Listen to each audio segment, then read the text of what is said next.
شاہ صاحب جانیں گے، شاہ صاحب ہم خواتین کے علمی مقام مرتبہ کی بات بھی کر رہے تھے، ڈاکٹر صاحب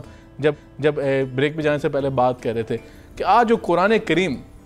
عظیم جو ہمارے پاس اللہ تعالیٰ کا تحفہ ہے، اور یہ امت کا تسلسل، ایک پورا تسلسل قیامت تک اور حوض کوثر تک یہ قرآن جو ہے نبی پاک صلی اللہ علیہ وسلم کے پاس جائے گا اہل بیت اطہار کے ساتھ، تو یہ جو قرآن کریم کا عظیم نسخہ جو بغیر رد و بدل کے، اور یہ اعجاز اور معجزہ قرآن کا، تو اس کے اندر حضرت حفصہ رضی اللہ تعالیٰ عنہ کو امت کے اوپر بڑا احسان ہے، انعام ہے، وہ ذرا تذکرہ فرمائیں۔ یقیناً اسامہ بخاری صاحب بڑا اہم پہلو آپ نے اٹھایا ہے۔ حضرت سیدہ ام المؤمنین حفصہ رضی اللہ تعالی عنہا، نبی پاک کو بھی اتنی ان سے محبت تھی کہ حضرت عمر فاروق کے بارے میں نے حدیث پاک میں پڑھا، رسول اللہ کثرت کے ساتھ کان رسول اللہ یونادی، نبی پاک کثرت سے جب حضرت عمر فاروق کو بلایا کرتے تھے نا تو ابا حفص کہہ کے بلایا کرتے تھے، حضرت حفصہ سے محبت کی وجہ سے۔ اور آپ کو حضرت حفصہ پر اعتماد اتنا تھا، اس قدر اعتماد تھا جو بھی اپنے بات کہی کہ قرآن مجید فرقان حمید اس دور میں وہ مختلف چیزوں پہ لکھا جاتا تھا، تو وہ مختلف جو چیزیں تھیں نا رسول اللہ صلی اللہ علیہ وسلم نے وہ سب کی سب سنبھال کر حضرت حفصہ کے گھر میں رکھی تھی۔ حضرت حفصہ کا گھر یہ قرآن مجید فرقان حمید کے ان صفحات کے لیے، ان کپڑوں کے لیے اور ان ٹکڑوں کے لیے، پتھر کے ان حصوں کے لیے وہ ایک نبی پاک صلی اللہ علیہ وسلم نے جگہ بنائی تھی محفوظ کرنے کے لیے، تو سارا قرآن پاک حضرت ام المؤمنین عائشہ حضرت حفصہ کے گھر میں محفوظ تھا۔ اور پھر جب اس کا نسخہ تیار کیا گیا تو وہ نسخہ بھی اسی وجہ سے حضرت حفصہ کے پاس ہی رکھا گیا۔ اور جب جناب ابوبکر صدیق رضی اللہ تعالیٰ عنہ کے دور خلافت میں مرتدین انہوں نے اسلام کو چھوڑا اور مختلف فتنے کھڑے ہوئے، اور صحابہ کرام رضوان اللہ علیہم اجمعین نے ان کے ساتھ قتال کیا، جنگ لڑی، جہاد کیا، اور خاص طور پر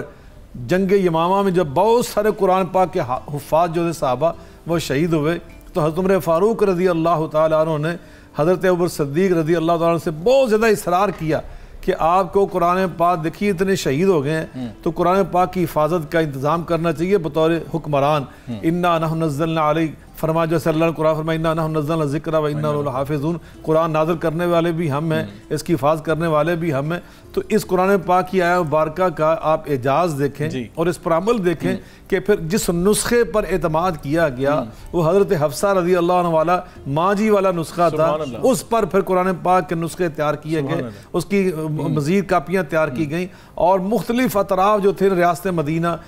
مسلمانوں کی ریاست کے ان کے مختلف صوبوں میں علاقوں میں بھیجی گئیں۔ اور آج دنیا بھر میں جو ہم قرآن پڑھ رہے ہیں، اس قرآن کے پڑھنے پڑھانے میں وہ بنیادی جو کردار تھا نا وہ ہماری سب کی ماں جی حضرت ام المؤمنین سیدہ حفصہ رضی اللہ عنہ کا یہ کردار ہے۔ اور دوسری بات وہ انتہا درجے کی سخی تھی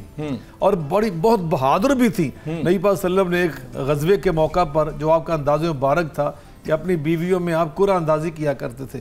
جنگ کا سفر تھا تو نبی پاک نے قرآن اندازی فرمائی تو ہماری ماں جی سیدہ حفصہ رضی اللہ عنہا ان کا نام نکل آیا۔ تو نبی پاک صلی اللہ علیہ وسلم کے ساتھ اس جو جنگ کا سفر تھا انہوں نے سفر کیا، اور وہاں جب گمسان کی جنگ ہو رہی تھی، صحابہ زخمی ہو رہے تھے اور نیچے گر رہے تھے، تو حضرت حفصہ ام المؤمنین رضی اللہ عنہ آگے بڑھی اور زخمیوں جا کے پانی پلانے لگی، مرہم پٹی کرنے لگی، رسول اللہ صلی اللہ علیہ وسلم کے اوپر جو گرد و غبار آیا اس کو جھاڑنے لگی، اور جب وہ خود واپس آئیں تو گرد و غبار سے خود اٹی ہوئی تھی، تو رسول اللہ صلی اللہ علیہ وسلم نے خود آگے بڑھ کر ان کے کندھوں سے گرد کو جھاڑا۔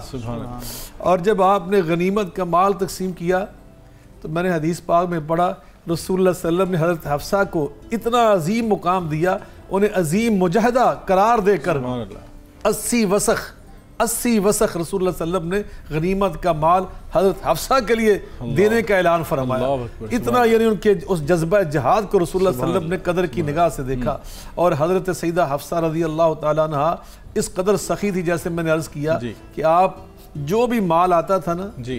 یعنی خلافت راشدہ کے دور مال فے ادھر سے آتا تھا اور خلفاء کی طرف سے آتا تھا نبی پاک کے گھروں کے اخراجات کے لیے، وہ سنبھال کر رکھ لیتی۔ آپ خود بڑی کفایت شاری کے ساتھ سادگی سے اپنا وقت گزارتی، لیکن جب بھی آپ مکہ معظمہ میں حج بیت اللہ کے لیے جاتی تو وہاں جا کر وہ غریبوں اور مسکینوں میں تقسیم کر دیتی، اور آپ کا جو گھر تھا نا وہ کھلا رہتا تھا ہر وقت مساکین کے لیے، غرباء کے لیے خواتین کثرت سے وہاں پہ آتی مساکین اور اپنے دامن بھر کر لے جاتی. تو حضرت حفصہ رضی اللہ تعالیٰ عنہ کو اللہ تعالیٰ نے اس لحاظ سے یہ عظیم مقام عطا کیا کہ آپ بہت عالمہ فاضلہ تھی. اور حضرت جبریل امین علیہ السلام نے ایک دن رسول اللہ صلی اللہ علیہ وسلم سے آ کے عرض کیا کہ میں آسمان سے یہ پیغام لے کے آؤ کہ آپ کی بیوی حضرت حفصہ یہ آسمانوں میں مشہور ہے کہ کثرت سے نمازیں پڑھنے والی، کثرت سے روزے رکھنے والی، اور ان کی نیکی اور تقوی کی تو گویا وہاں پہ باتیں ہوتی ہیں. حضرت حفصہ رضی اللہ تعالیٰ عنہ کتنا اعزاز ہے کہ جن کے تقوی کی باتیں، جن کے للہیت، زہد و ورع کی باتیں، قیام اور ان کے سجود اور ان کے یقیناً روزوں کی تذکرے جو ہیں آسمان پر اللہ تعالیٰ کے نورانی فرشتے کرتے ہوں، اور جن کو اللہ تعالیٰ اپنے فرشتے کے ذریعے، مقرر فرشتہ جبریل امین کے ذریعے پیغام بھیجیں، جنت کی بشارت کی اور نبی پاک صلی اللہ علیہ وسلم کی جنت میں زوجہ ہونے کی، ان کے اعزاز کے کیا کہنے.